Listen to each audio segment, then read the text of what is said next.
السيدات والسادة، نجدد الترحيب بكم في جلسات الملتقى السعودي لصناعة الاجتماعات، مباشرة إلى الجلسة الثانية من اليوم الثالث يوم الجمعيات السعودي، ومحورها حول برنامج المبعوث لدعم استقطاب اجتماعات الجمعيات والمنظمات الدولية. تهدف هذه الجلسة للتعريف بأحد مبادرات البرنامج الوطني للمعارض والمؤتمرات، وهو برنامج المبعوث، والتعريف بخصائصه وسبل الاستفادة منه والفرص المتوفرة التي يمكن استغلالها لزيادة أعداد فعاليات الأعمال الدولية التي تستقطبها المملكة العربية السعودية. وبعد انتهاء الجلسة سيتم تسجيل المهتمين بالانضمام إلى برنامج المبعوث. يدير الجلسة الأستاذ خالد العايد، مدير إدارة شؤون الجمعيات الصحية بالهيئة السعودية للتخصصات الصحية. يشارك في الجلسة الأستاذة أماندا غوتوس نهلابو، الرئيس التنفيذي لمكتب الملتقيات بهيئة السياحة بجنوب إفريقيا. المتحدث الثاني جيري غريمر، الرئيس التنفيذي لشركة جاينينج إدج. المتحدث الثالث الأستاذ فهد بن عبد الرحمن العرفج، مدير إدارة الاتصالات التسويقية بالبرنامج الوطني للمعارض والمؤتمرات. سعادة الأستاذ خالد، الحديث إليك الآن. بسم الله والصلاة والسلام على رسول الله. أحيي الجميع الحضور لهذا الجلسة، متمنيا من الله سبحانه وتعالى أن يكون فيها الفائدة للجميع وإثراء لهذا المؤتمر. في البداية سوف أقدم الحاضرين معي في هذا البانل، بداية مع الدكتور جاري غريمر. So I will start now to introduce Gary Grimmer, CEO Gaining Edge, a global consulting company that offers advisory services in relation to destinations, convention bureaus, and then convention exhibition centers. Gary has consulted at the local and national level on over 100 projects in all over parts of the world. Gary, please. There we go. That's better. Sorry. I just wanted to thank everybody because it's been a great visit, my first visit to Riyadh in Saudi Arabia. And if people ask me about my experiences here, what I'm going to tell them is that one of my biggest impressions was the people that we had the joy of meeting, and that what I found was a lot of people who are very gracious and kind and welcoming, so we appreciate that. And also innovation. And I want to share a quick story. And that is that I was wandering around this exhibition yesterday, and I met a young woman who was at a stand, and she had a business that she had started. She was an occupational therapist. And her business was about trying to encourage better accessibility at conventions and meetings, and that she wants to consult on that and help to drive that good cause forward. And I thought to myself, you know, I've had a great privilege of traveling this world in this industry, and that's the first person I've ever met who's doing that. So there's lots of innovation and new thinking here, and you can tell that the young people of Saudi Arabia and the leaders in all of your various fields are going to make a big difference going forward.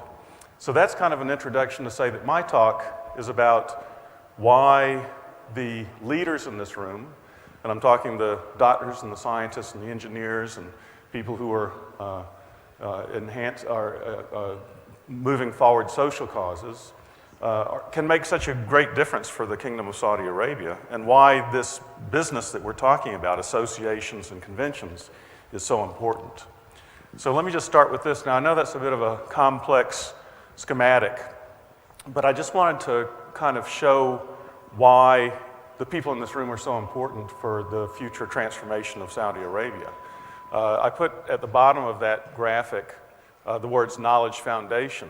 And when you think about the knowledge foundation of a country, like many countries, that is focused on development of its knowledge and creative industries, a modern economy, a transformational economy, when you think about that, the foundation of a knowledge economy, in the first instance, is our universities, and developing the kinds of qualifications that so many people in this room have.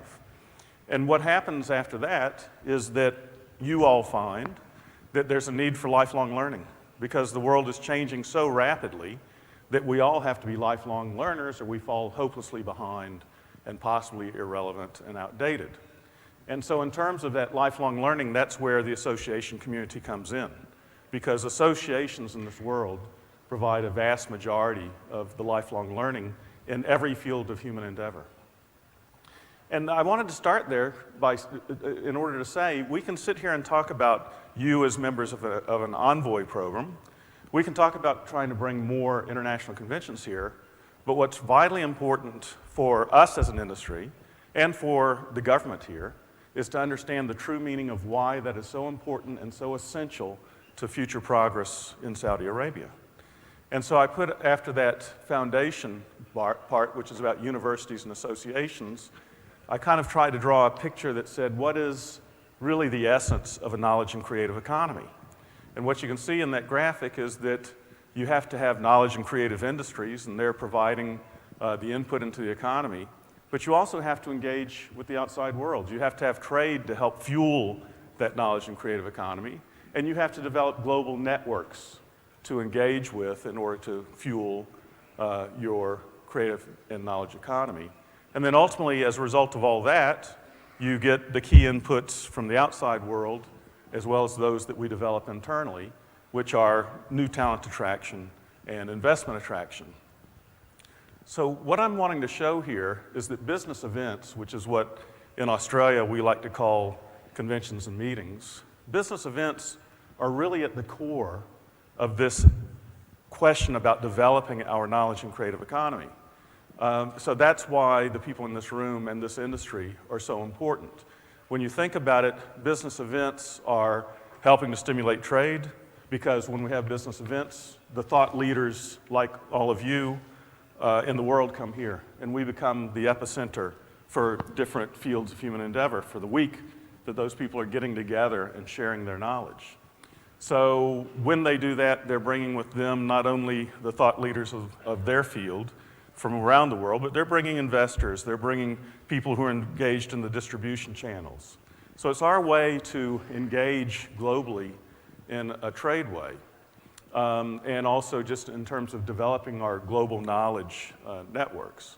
And then to the right of that slide, you can see that it's also driving benefits, and I won't go through the list, but you can see that those are all the things that happen as a result of our global trade and intellectual engagement.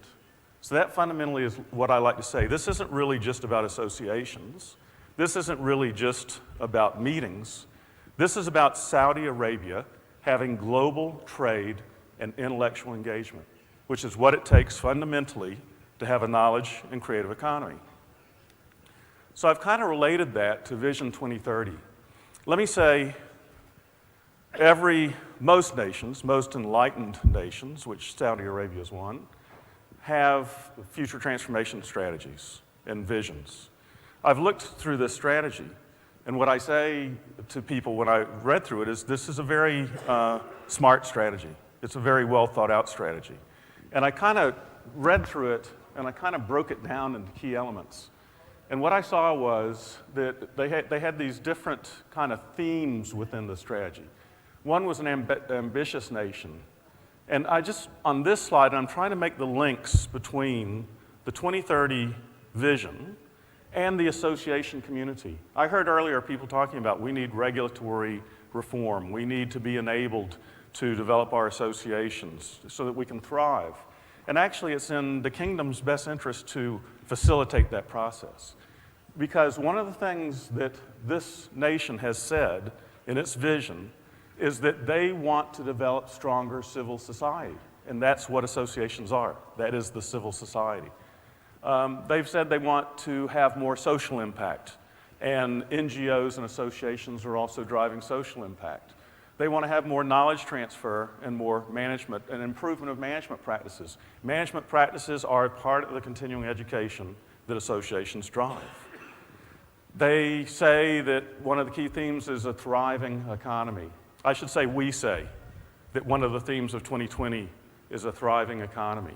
Learning for working, that's about your continuing education. Talent acquisition, because I can tell you that there are destinations and countries in this world that when they develop this industry, their fundamental first goal is that, new talent attraction.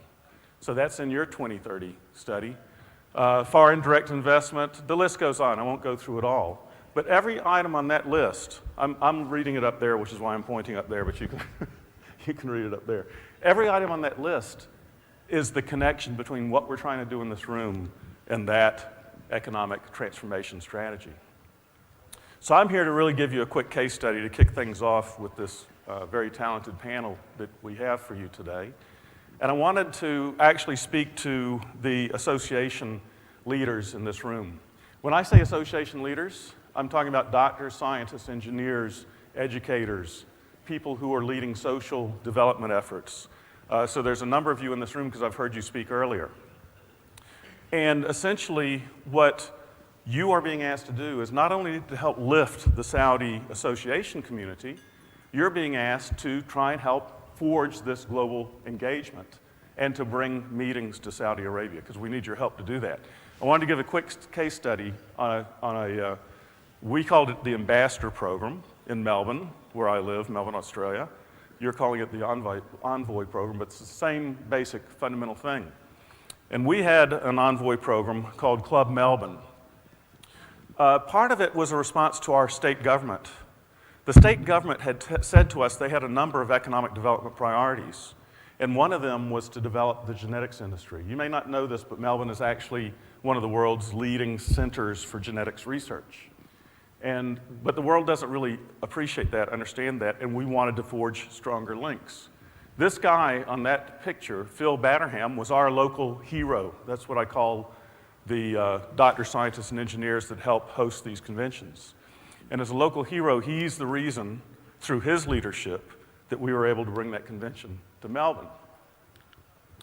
Sorry, this thing's a bit sensitive. This is a little bit of an old case study. If you can read the detail on that stamp, it says 2013, I think it says. Or 2003, I'm sorry, even that far back, 15 years ago. That's because that's when I was still at the Bureau. This was the last big convention that we hosted when I was head of that Bureau. But it's also because the effects of that meeting are still ongoing. It takes time, decades, before you get all the benefits of these conventions. Well, a little background on Melbourne. We're a knowledge-driven economy. You can see we have 4 Nobel Prizes, recipients in our community. In 2010, we were, this was before the convention, we were called the most admired knowledge city in the world, and we were ranked 19th in innovation. So our goals in bringing that convention in were to position Melbourne and Victoria as world's top 5. We wanted to raise our profile and get people focused on what we had to offer. We wanted to lift our profile of research, provide professional development opportunities, and attract the leading scientists, suppliers, and investors to Melbourne. We promoted it as the Olympics of genetics, and we were a bit fortunate because this was actually the 50th anniversary of the discovery of the structure of DNA. You may wonder why I showed a stamp on that earlier slide. That's because the Australian government actually issued a postage stamp to celebrate this Congress when it came to Australia. And we did seek the best geneticists in the world as speakers. We had 280 prominent speakers, including 6 Nobel laureates. There are a lot of outcomes there. A lot of delegates came. We feel that we enhanced our domestic expertise. We had over 1,200 Australian geneticists and 500 students involved. And I want to give you a quick story. That's my favorite part of this case study, is that Phil Batterham, our local hero that helped us to do that, I said to him, this is 15 years ago, I said to him about 2 weeks before that Congress came to Melbourne, I said, Phil, when this Congress was in New York City 4 years ago, how many Australian graduate students attended that Congress to meet the leaders in the genetics field globally and to exchange ideas and develop their own networks and knowledge? And his answer was about 5. About 5 students from Australia went to New York to attend that Congress. And then I said to him, well, how many graduate students from Australian universities are going to attend this genetics Congress in Melbourne? And he said, about 500.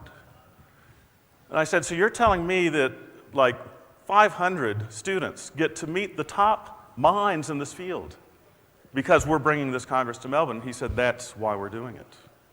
So it's a really key way of enhancing our own knowledge. You can see we got a lot of press from that event. We got a lot of media coverage. And I mentioned at the end hotel nights, economic impact, direct spending, tax revenues. It's important. That's all important stuff.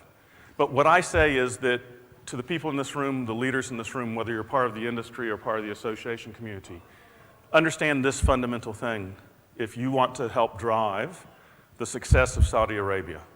And that one fundamental thing is the key value of this industry is not about just filling hotel rooms and generating direct foreign exchange.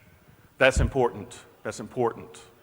But the key importance of this industry is what I said earlier. It's about global trade and intellectual engagement, which Saudi Arabia needs just like every country needs. This is my last slide just to show you that the other offshoot of hosting World Genetics was that all these other genetics-related congresses then came to Melbourne.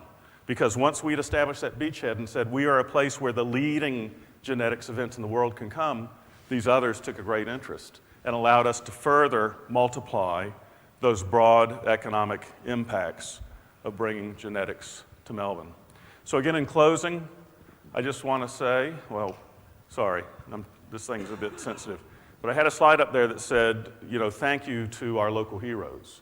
Because again, a number of people in this room are the ones that the Bureau is going to be seeking to work with to try and bring more international conventions to Saudi Arabia. And you are the local heroes that can make that happen. So thank you very much. Thank you, Gary. Thanks a lot for your speech and keeping the time. And now we'll have Amanda Cote Noshlapo. She's CEO of National Convention Bureau of South Africa, Board of International Congress and Conventional Association. Please, Amanda.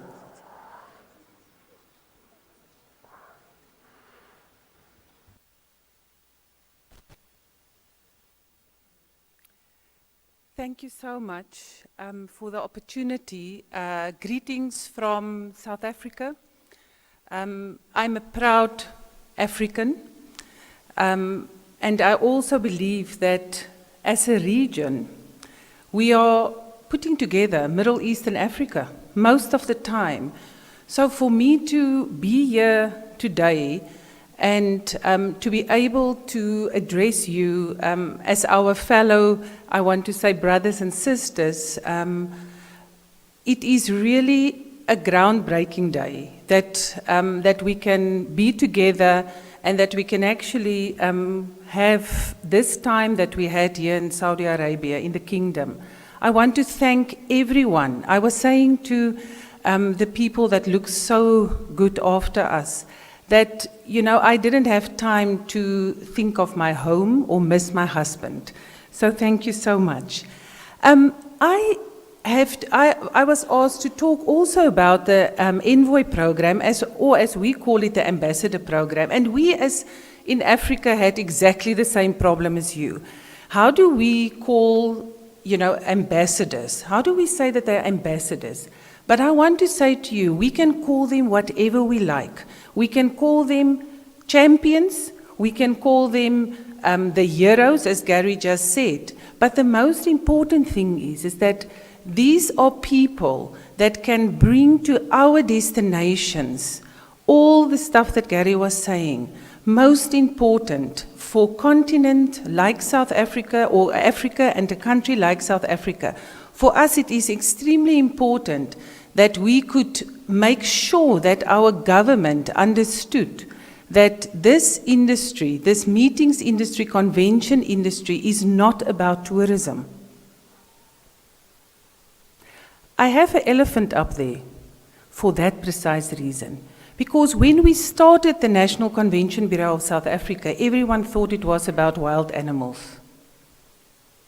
And then we very soon, after we also look at our 2020 strategy for or national development plan of our country, very soon realize that people will never come to have conventions and meetings in our country if we think they come for the elephants. So what was our journey? We started 5 years ago, and the first thing that we did was basically to let our industry, not the associations, our industry. And if I say our industry, I'm talking about our venues, the people that were these 2 days at your conference, and come together and sign a pledge. And what did they pledge in 2012? They pledged that they will help us to grow our industry capacity and skills, improving our professionalism, and continue our programs to create jobs, develop skills, and harness our knowledge and creativity. That is what we pledge as an industry. And I'm talking venues were there, the people, and you see that our slogan was "Winners Won." And you know, we pledge that we will come together and help these people that want to host these meetings and conventions and look at their knowledge transfer in our country, that we will all come together to help. So I want to say the first thing, if we talk about an Envoy program, an ambassador program, is to get your industry to assist, as we call it, our clients or buyers. Yeah, that was just how we, I see what you mean, Gary. It goes quite fast. How we signed the pledge. Then the second thing that we did then was, what is this industry then worth in our country? And we did a 3-year study, and what we came to is that we host on average 211,000 international, national meetings, conferences, conventions, and exhibitions. People that specifically came for a reason or on an annual basis have their meeting. And what does that result in? That we have now, we know, so let me just put this in perspective. In South Africa, we have 10 million tourists coming to our country. And our leisure division, our tourism leisure division always say, but yeah, you only bring so many delegates, because they compare it to the 10 million. What this 1 million is international.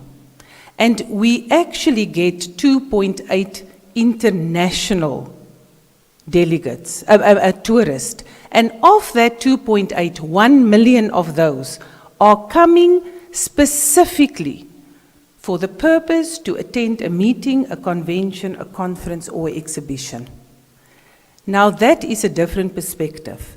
And also, I have to say, that got the attention of our government, that this is a sector that is extremely important. And I know that I'm only talking about numbers at the moment, but the outcomes of these people that come to our country is in all the sectors that is specifically looking into helping us to reach the objectives of our national plan for 2020. This sector also annually support 252,000 direct and indirect jobs. Tourism in our country, including the meetings industry, is now the #1 job creator for our country, more than mining. And as you know, South Africa was very known for the mining sector. It also brings us 115 billion rand to the GDP. And I specifically put it in rand because for our country, that is a lot of money. So which are then the market priorities? How did we then start to get the people? Who are they? You know, do we just go to universities and find people? No, we cannot be, as a National Convention Bureau, everything to everyone. And we went and we aligned ourselves, as I said, our strategy with the market priorities and key industries of our 2020 National Development Plan. And as you can see, it's 6 sectors. I'm not going to go through all of them, but those are the ones that in South Africa we want to attract meetings and also get these champions to help us to attract the meetings. what do we do? How do we consider then to give them bid support? Because I heard this morning of previous speakers that say that we mustn't, or associations mustn't be dependent on government money. But there's another way to help associations to actually be, to sustain themselves. And one of the things is that we got a bid fund just under $7 million, or just over $7 million. And how we got that money was basically, and if you look at on the left-hand side, it is the most important things for us is that it ticks economic sector, that there's export stimulus, foreign direct investment, trade, the service industry, knowledge and creative industry, profile. Of course, it's important if we bring that meeting, like Gary was saying with the genetics, when you bring that meeting to your country, the eyes are on your country. And the important thing about the 7 million that we got from government after we proved to them and to our industry what we are worth, was that I asked our treasury, before they gave us the money, I said, can you tell me about, if you know about one tourist that can bring you 2 research centers for Africa? I'm asking again, can you show me one tourist that will bring you 2 research centers for Africa? But we had one meeting in our country, the AIDS Society, that before the ribbon was cut for the opening of that conference, we signed a deal for 2 research centers for Africa on AIDS and HIV. That is worth much more than the 16,000 people that came to that meeting for 3 days. So the knowledge economy and the investment that come through these events are the most important when you are thinking of who are your champions. I don't want to go through all of these details, but this is where we as a National Convention Bureau focus on. So we then got to Ambassador Program or Envoy Program, Envoy Programs, like you say. They are thought leaders, as we say, internationally recognized for their achievements and contributions. As you know, as a country, as South Africa, we had the first heart transplant in the world. Up till today, and that was 50 years ago last year, up till today, we never got the Cardiology Association, International Cardiology Association. I'm always asking, where else do they want to have a meeting like that? If we are the leaders when it came to any heart illnesses. And one of the things is that it's so, if you don't have at the present time the thought leaders in that sector, you will not be able really to so easily, just because you had the first heart transplant, get that meeting to your country. The aim of our Ambassador Program is to identify and secure an increasing share of regular occurring international association meetings that call for competitive bids from a local chapter of the association. I also want to say that as associations, we need you. Us as government and as convention bureaus, I can dream it up to bring the Cardiology Association. I can research it, I can know who the people are. But if I do not have my local association, my local hero, my local champion that will help me to bring that meeting, there's nothing that I can do, because that is the way that our bidding work in our sector, in our industry. I put this up because we saw that our national heroes or our champions is like Team South Africa. Like we are going to the Olympics, or we are going to play the best rugby game and win the World Cup. I can't say that, unfortunately, about our football team, but I would love actually that it was our football team that could win the World Cup 2010 when they were in our country. But we then decide that if we want these people, these heroes, these people that will be part of the Envoy program, if we want them to feel important, we need to support them. And that is what we did. We gave them all colors, South African colors. Like they had a blazer that, and I just want to go there. We had a launch in 2014 at Meetings Africa, our trade show for Africa, and we gave them each one a jacket that they are wearing to every event that they go. If they go and they are a speaker at their international congress, they have to be dressed in their South African colors. How did we, what was the criteria that we actually used? We looked at people that could sit on executive committees of international associations. They are well known in their field. They are future leaders. They could become the incoming chair, involved in winning of staging and international events, national pride. You know, the important thing for us as Africa, and I'm sure you in this region have exactly the same issue.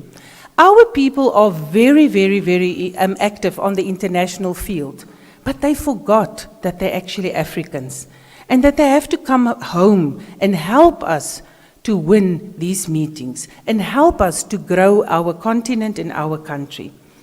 There are certain benefits that we gave these people. Specifically, we help them with bids. We recognize in all kind of PR and marketing in hosting those events, a lot of media coverage. We got greater alignment of the objectives between government and industry, because it is important. When they are, as an association, when you go, your scientific field, your medical field, it is important to align with the government goals. We then have certain commitments that these ambassadors has to do. We do programs together, but they need to help us to find other meetings, to find other ambassadors, other people that can be champions for meetings. Of course, we were the owners of the program. And then the program activities, like I said, bid support, peer-to-peer presentations, newsletters, training presentations. So for instance, we did a full-on day where we trained these ambassadors to do presentations on our destination, because they're very good in their field, but they not always know how to then sell the place that they are coming from. As an outcome, Amanda, we have 1 minute to go, please. As an outcome, we had we outside the 15 ambassadors that we had in the first 3 years, we also generated 12 extra leads of other people. What they did is that they opened the doors for us at universities, and you can see the universities there, where we went and did a roadshow to tell the story of what is a convention bureau and how can a convention bureau assist you. Not how can we make it difficult for you, how can we assist you. I know that when I stand up and I ask them, do you know what a convention bureau is?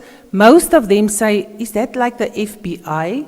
And I'm like, no, it's not. It's actually just the opposite. Very transparent and there to assist and help you as the academic and as the professional.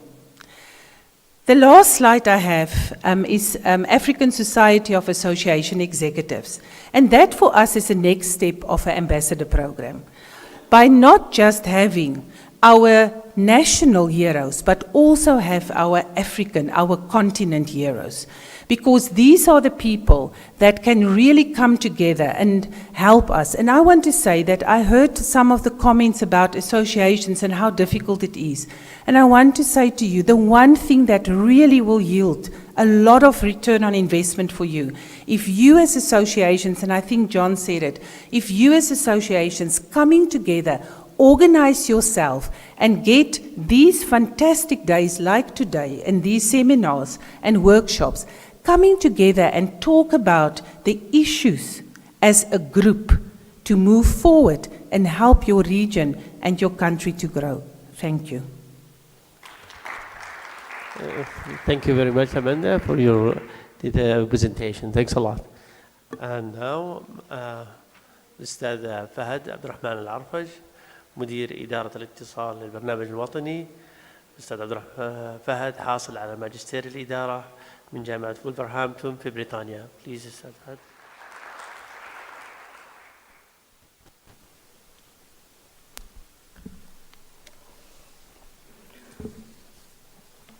شكرا جزيلا. سيدات السادة الحضور الكرام، السلام عليكم ورحمة الله وبركاته. أصدر مجلس الوزراء الموقر قراره بانضمام البرنامج الوطني للمعارض والمؤتمرات للجمعيات الدولية وبالتنسيق مع وزارة الخارجية. وقد وقع اختيار البرنامج على الجمعية الدولية للمؤتمرات والملتقيات إيكا International Congress and Convention Association، وهذه الجمعية مقرها في أمستردام هولندا، وهي جمعية متخصصة في اجتماعات الجمعيات، ينتمي لها أكثر من 1000 عضو و90 دولة.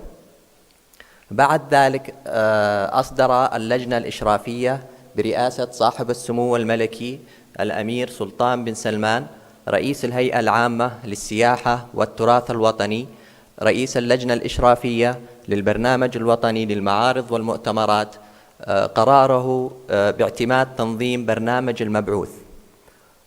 هذا البرنامج يستهدف استقطاب فعاليات الأعمال أكثر من 20,000 اجتماع جمعية في قاعدة البيانات التي تحتويها الجمعية الدولية للمؤتمرات والملتقيات إيكا. طبعا لماذا السعودية؟ طبعا السعودية اليوم لديها رؤية 2030 بأهداف واضحة، وهي تتمتع باقتصاد قوي وأحد دول G20 أقوى 20 دولة اقتصاديا على مستوى العالم، بالإضافة إلى أنها قلب العالم الإسلامي والعالم العربي، كما أنها تحتوي على جميع المرافق والمنشآت والاشتراطات المطلوبة لاستقطاب فعاليات الأعمال إلى المملكة العربية السعودية. برنامج المبعوث وضع لاستقطاب هذه الفعاليات، وهذا المبعوث من هو المبعوث؟ طبعا المبعوث هو شخص مؤثر يعمل مع نظرائه المختصين في الجمعيات والمنظمات والشركات المالكة للاجتماعات والمؤتمرات الدولية بهدف استقطابها إلى المملكة. وتصنف إيكا هذه الاجتماعات إلى نوعين، اللي هي اجتماعات الجمعيات وأيضا اجتماعات الشركات. ومعايير الاجتماعات الجمعيات التي يستهدف استقطابها إلى الدول 3 معايير أساسية، هي أن تكون عقدت في 3 دول فأكثر، يحضرها عدد 50 شخص فأكثر، واجتماع جمعيات تكون.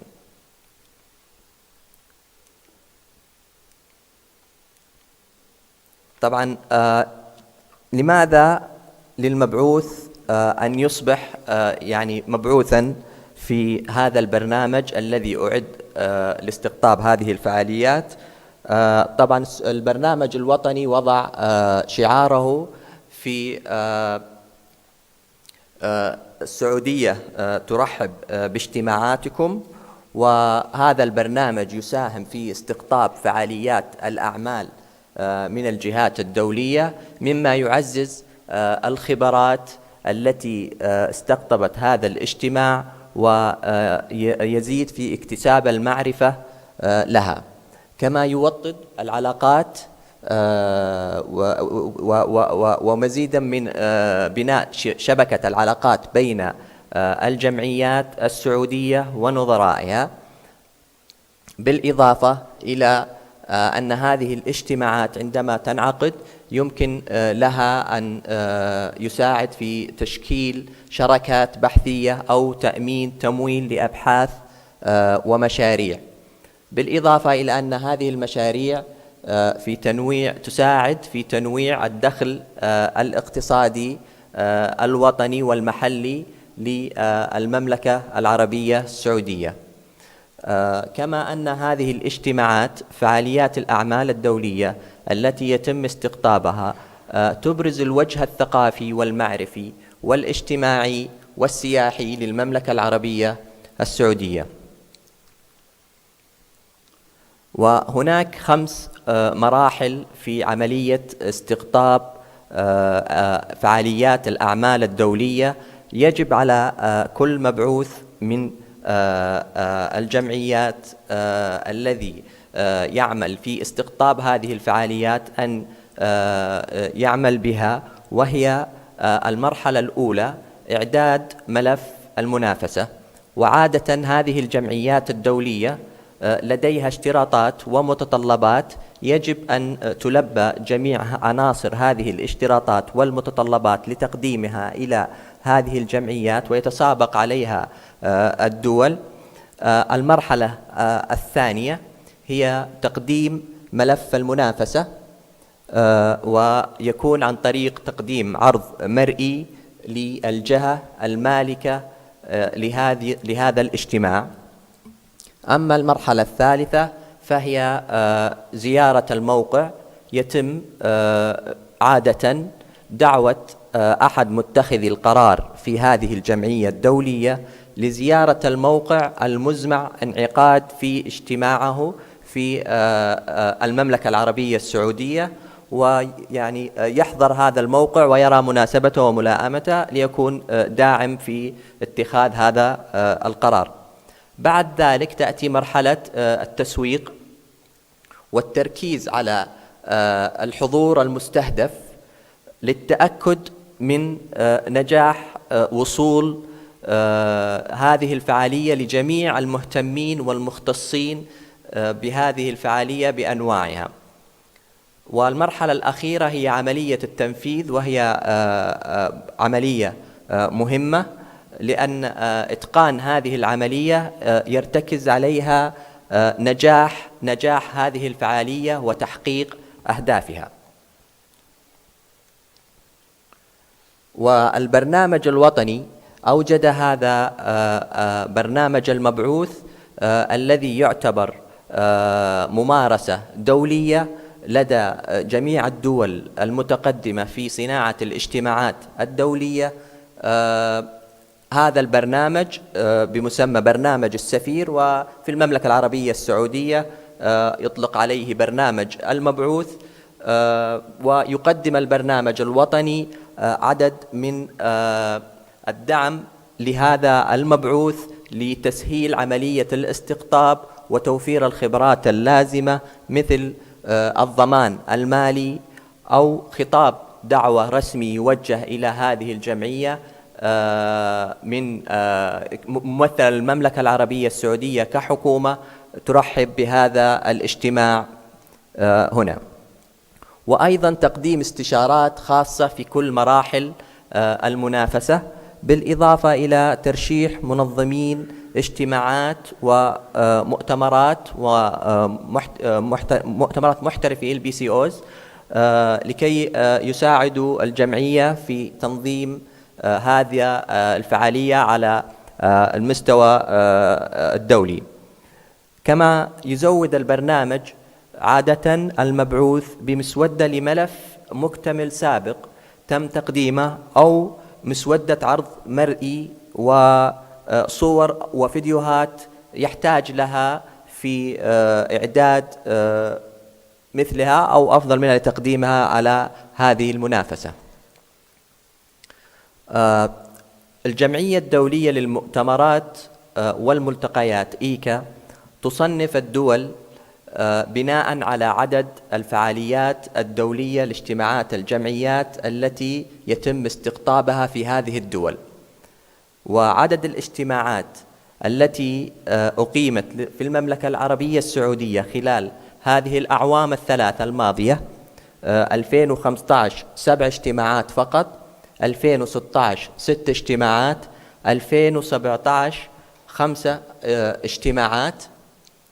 وبالطبع هذا العدد ليس هذا هو العدد الحقيقي، وإنما لم يكن هناك آلية واضحة لرصد عدد الاجتماعات الجمعيات التي تقام في المملكة، مما أدى إلى رصد هذا العدد القليل. فإن شاء الله من خلال برنامج المبعوث يطمح البرنامج الوطني من خلال هذا البرنامج أن تزداد هذه الأعداد بما يتواكب مع أعداد الجمعيات في السعودية. يعني نرى في السعودية الآن أكثر من 1000 جمعية بأنواعها المختلفة.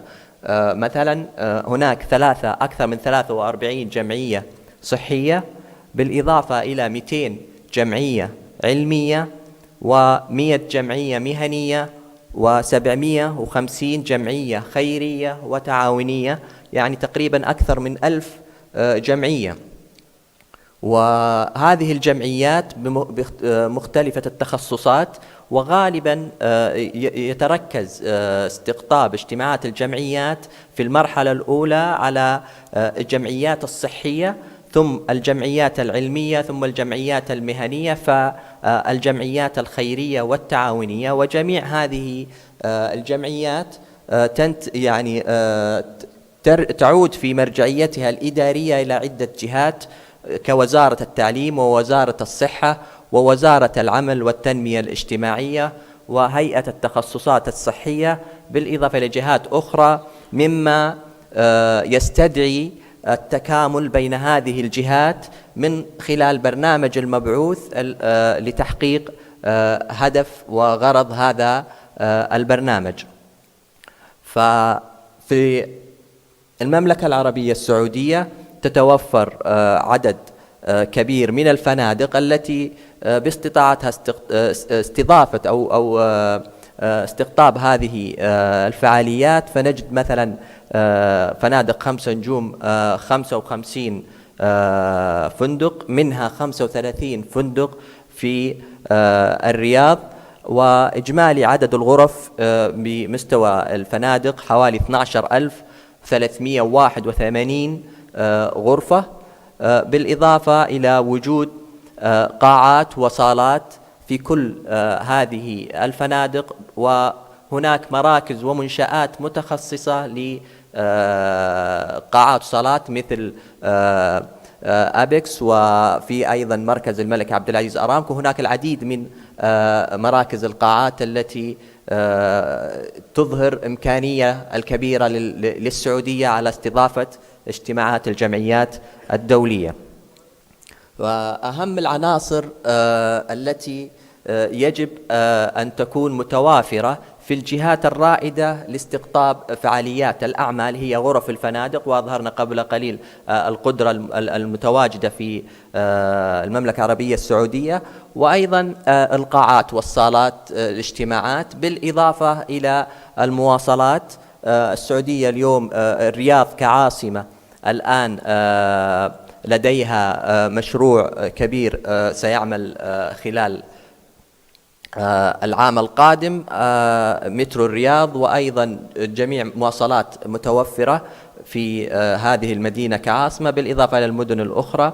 من ضمن العناصر المهمة الجمعيات، وإحنا ذكرنا أيضا أن فيه عدد كبير من الجمعيات، ولكن تحتاج إلى إيجاد مبعوثين من خلال هذه الجمعيات يقوموا بالتواصل مع نظرائهم في الجمعيات العلمية الدولية لاستقطاب هذه المؤتمرات، بالإضافة إلى السياحة المحلية. لا شك أنها عنصر هام لاستقطاب فعاليات الأعمال. الجميع يحضر فعالية الأعمال ويرغب بزيارة المدينة التي حضر فيها اجتماع جمعية أو حتى أي فعالية أعمال محددة، وزيارة متاحفها وما إلى ذلك. استقرار الوجهة وأمنها عنصر وعامل مهم أيضا. التسوق والمطاعم، وأيضا التراث المحلي لا شك أن من أهم العناصر، حيث أن المملكة العربية السعودية ولله الحمد لديها تراث غني جدا في مختلف مناطقها كمدائن صالح والعلا وغيرها. طبعا برنامج المبعوث الآن بعد اعتماده وإقراره من قبل اللجنة الإشرافية للبرنامج الوطني للمعارض والمؤتمرات، أصبح متاح لكل المختصين والعاملين في الجمعيات السعودية أن ينضموا لهذا البرنامج. ويتميز هذا المبعوث أن يكون عضوا في جمعية سعودية، بالإضافة إلى أن يكون له علاقات أو عضوية في جمعيات دولية ليتمكن من استقطاب هذه الفعاليات. وبالإمكان التسجيل من خلال البوابة الإلكترونية الظاهرة أمامكم في موقع البرنامج الوطني للمعارض والمؤتمرات. وأيضا أنا موجود يعني هذا اليوم إذا أحد لديه اهتمام بالتسجيل ومساعدته في التسجيل الفوري، حيث أنه تم إطلاق هذا البرنامج. شكرا لكم.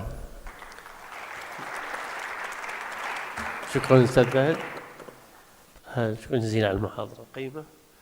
والآن بعض الأسئلة. Some questions are here. أستاذ فهد، أعتقد أنك جاوبت على السؤال، كيف يتم التسجيل في برنامج المبعوث؟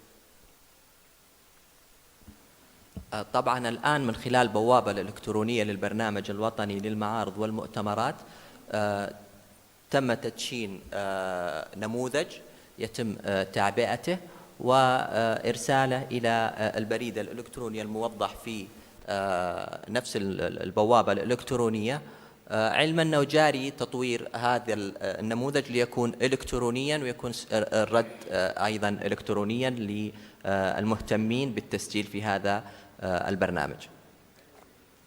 Okay, I think this is the question for Gary as well.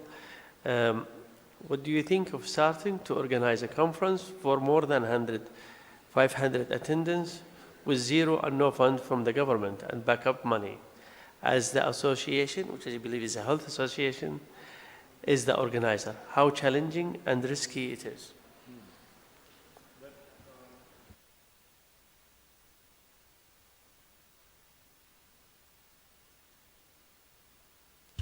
There you go. That's a great question. And I'm glad somebody asked that question, because as thought leaders in Saudi Arabia, one of your interests will be bringing your colleagues from around the world. But one of your fears, which is a fear that is universal, is that somehow it's going to be too difficult, or that you could end up with a financial burden, or quite frankly, that you just simply don't have the time to do it. And we actually go around the world talking to communities like yours to kind of talk through those issues a bit. And the one that was just brought up was the question of money. Most of the time, a convention can be either entirely self-liquidating, or actually, as was mentioned earlier, they can actually generate net proceeds to support your association. So really, in most cases, they can be quite financially positive. In general, the international associations work with you to bring about that outcome. In many cases, you're not expected to put up any seed money. However, in some cases you are, and in most cases when that happens, the government does step in and assist. I will say that there's a concept of subvention. Subvention is just basically means that some governments around the world are actually incentivizing conventions to come by offering them subsidies, by offering sponsorship and financial support. Saudi Arabia will face that question from some associations, but not all. But really, when it comes to you as envoys, if you're actually trying to host a convention, you can find local support from PCOs that will help you put together a budget, a sponsorship program. They will help you find the sponsors and pull it together so that you don't actually have a financial problem there. So don't be too intimidated by that without talking to the Bureau and talking to potential PCOs that can help you manage all of that. And the last thing I want to say is, I mentioned the question of time. You don't have to be intimidated by the notion that you have to spend all of your time organizing these bids and organizing the hosting. And the way it's done throughout the world is that hosts actually create bid committees and host committees. And they actually, if you're the chair of that, as you know, you can be the leader and maybe try and get everybody else to do a lot of the work. So it really is possible to do this without spending all of your time and without endangering your financial resources. Okay, thank you. Again, this is for Mr. Fahad.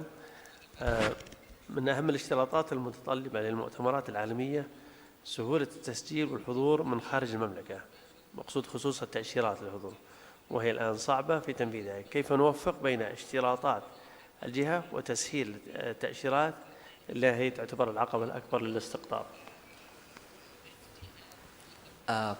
نعم، لا شك الآن أن التأشيرات أحد التحديات التي تواجه صناعة الاجتماعات السعودية، لأن في الآونة الأخيرة يعني ظهر تقدم كبير في منح هذه التأشيرات بخصوص المتحدثين والعارضين. تمنح هذه التأشيرات من خلال يصادق عليها البرنامج الوطني للمعارض والمؤتمرات، وأيضا جاري العمل الآن في منح التأشيرات لزوار المعارض والمؤتمرات. وكان في الجلسة في أحد الجلسات ناقشوا بالأمس التحديات التي تواجهها المملكة العربية السعودية في التأشيرات، وتم تصريح أن هناك أكثر من 500 ألف تأشيرة قادمة من قبل وكيل الوزارة. We have a question from the audience, please.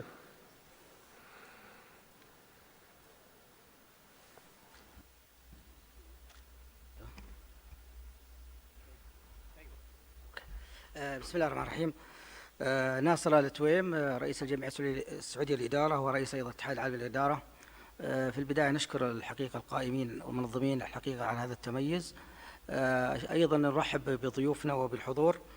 طبعا أيضا بنشكر الحقيقة البرنامج على تخصيص يوم للجمعيات، لأن هي الحقيقة نسميها الباك بون للقطاع الثالث، الذي هو طبعا القطاع الثالث. يعني نحن نعلم أنه لا يمكن تحقيق تنمية مستدامة ومتوازنة ما لم يكن الضلع الثالث الحقيقة مفعل بكافة معطياته. طبعا الحمد لله كما ذكر زميلي عندنا الآن تقريبا حول 1200 جمعية، وكل نوع من الجمعيات لها مرجعية، لكن هي منها ما يلامس الألم ويزرع الأمل، منها الحقيقة مسؤول عن تجويد الحياة، منها عن تجويد المهن إلى آخره. هذه الجمعيات، وأنا بحكم الحقيقة أيضا تنقلي في عدد من الجمعيات، يمكن المعضلة الأكبر هي القضية المالية. وأعتقد أنه يعني هذه المعضلة المالية هي تواجه كثير من هذه الجمعيات.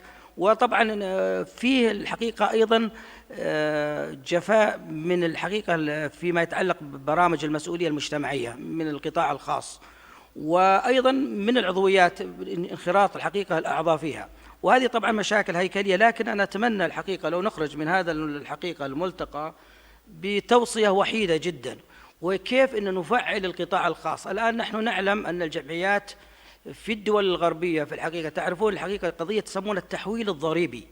المملكة الحمد لله أقرت أخيرا الضريبة المضافة. فلو نخرج من هذا الملتقى أنه فعلا كيف أنه نسهل للقطاع الخاص فيما يتعلق بالضرائب، ضريبة القيمة المضافة أنها توجه لهذه الجمعيات، وبالتالي أعتقد سيكون هناك دخل وإيراد مستدام يدعم هذه الجمعيات فعلا على استضافة مثل هذه الملتقيات، وبالتالي الحقيقة تفعيلها. لأن أعلم الحقيقة لدينا كثير من الطموحات، لكن يعوقنا دائما الجوانب المالية. لكن أعتقد البرنامج اللي طرح أيضا تشكرون عليه.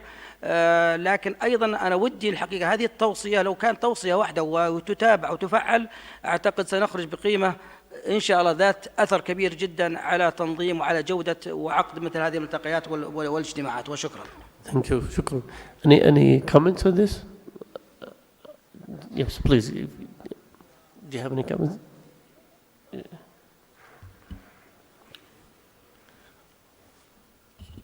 Again, it's a great question. I wish I could give you the magic pill. And what it makes me think of is the fact that there are whole conferences, 2- and 3-day sessions for associations addressing that issue. And fundamentally what you're talking about is a question of association management practices, strategies, development strategies, and essentially monetization strategies. And there are many ways that associations do that. I can't do it justice in a 2-minute response. But what I think I can do justice, and maybe call on Amanda to talk about this, is she mentioned that African Society of Association Executives. That organization was founded because there was a view that it was vitally important to the economic transformation of Africa that they have a strong civil society, that they have well-financed and managed associations, and that there really needed to be an association of associations, if you will, so that they could get the training, they could do the knowledge exchange, they could network with each other, and develop those kinds of strategies that you're talking about. And we're about to go to Johannesburg after this and have their 3rd annual education conference. And I can guarantee you that over the course of that conference, that'll be one of the major focuses, because what I like to say to people is you are not alone. The associations in Saudi Arabia are no different from associations in every part of this world that have to address this issue about sustainability and how they finance their activities. So your question's a great one. I can't answer it in 2 minutes, but I do think one solution is that actually the association leadership in this room should get together and actually share knowledge, share ideas, and explore training sessions that help your managers that are managing your association, whether it's volunteer or professional, to come up with the strategies that answer your question. Thank you, Gary. Question لفهد. برنامج المبعوث هو للشركات أو للأشخاص؟ طبعا برنامج المبعوث هو مختص أو يستهدف المختصين أو المتخصصين في المهن والأعمال كأطباء والمهندسين أو رجال الأعمال بمختلف التخصصات، والذين ينتمون إلى جمعيات سعودية ولهم علاقات أو أعضاء في جمعيات دولية يتمكنون من خلالها إلى استقطاب هذه الفعاليات. لأن الهدف يعني من ضمن الأسباب اللي أوجدت هذا البرنامج هو أن هؤلاء الذين يتمتعون بعلاقات مع نظرائهم في الجمعيات الدولية من خلال علاقاتهم الوطيدة وحضورهم للمؤتمرات والملتقيات يستطيعون أن يدعونهم واستقطاب هذا الاجتماع إلى المملكة العربية السعودية. فالبرنامج يكون هو البرنامج الوطني لمعرض المؤتمرات، يكون هو الداعم اللوجستي حاليا في هذا البرنامج. شكرا. At the end, I would like to thank every one of the speakers for their rich and informative lectures they gave. Thanks a lot for coming and for the lectures. شكرا جزيلا. Thank you very much. شكرا جزيلا سعادة الأستاذ خالد العايد. شكرا للسادة المتحدثين. قبل التكريم السيدات والسادة، نحيطكم علما بأن الجلسة الأولى من لقاء قادة المستقبل ستبدأ الآن. ندعو رئيس هذه الجلسة لتكريم السادة المتحدثين. أولا السيدة أماندا نهلابو، الرئيس التنفيذي لمكتب الملتقيات بهيئة السياحة بجنوب أفريقيا.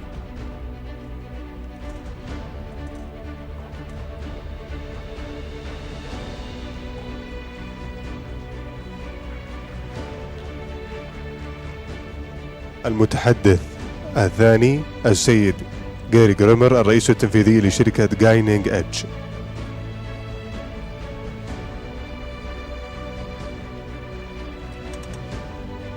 المتحدث الثالث الأستاذ فهد بن عبد الرحمن العرفج، مدير إدارة الاتصالات التسويقية بالبرنامج الوطني للمعارض والمؤتمرات.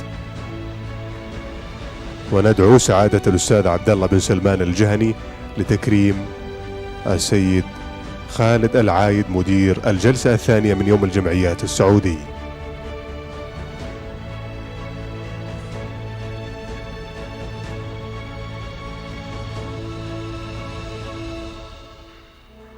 شكرا جزيلا. السيدات والسادة، عذرا ستبدأ الجلسة الأولى من لقاء قادة المستقبل عند الساعة 12:30 بمشيئة الله.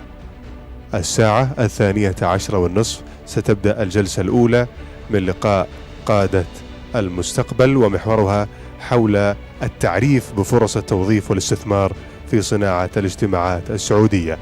أكرر، العودة عند الساعة 12:30 لبداية الجلسة الأولى من لقاء قادة المستقبل.